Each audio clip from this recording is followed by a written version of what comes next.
Big fight on the weekend. Jamel Charlo versus Brian Castano, obviously for all the marbles, 154 pounds. You would have watched the fight, Gareth. I mean, I scored it 7-5 to Castano. How did you see the fight going? Yeah, I did. He definitely won it by a round, if not two. I completed Castano. I think he started really strongly. I mean, Charlo came back into the fight later on. Yeah. And looked strong. But I'm not sure whether we mentioned it on last week's show, but I certainly talked about it. No, I think I mentioned it on Fight Night on Saturday night when I was presenting from here, that Charlo is a single punch. He's very powerful, great jab, and I couldn't see in this fight, unless he really hurt Castano, how he was going to win, because Castano's a volume puncher.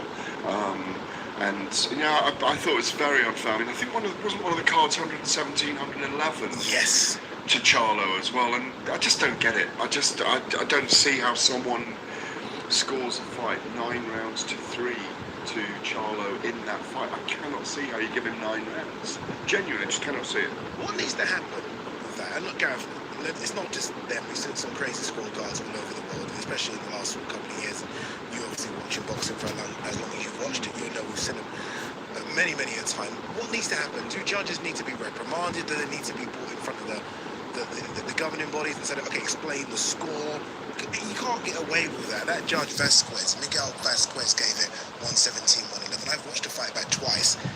You can't score that fight 117, 111 to Charlo. You can't. Even if you look at the things and said, okay, but I like what Charlo does here as opposed to what Castano's doing, it's still impossible to give it to Charlo by that big a margin.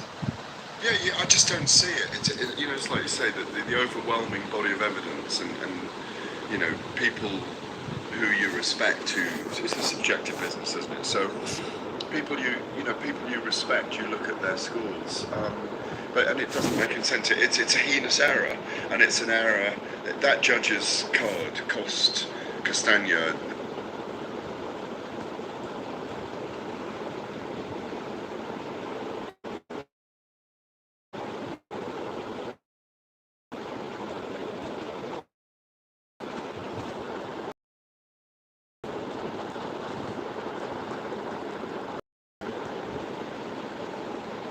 I've mentioned this before.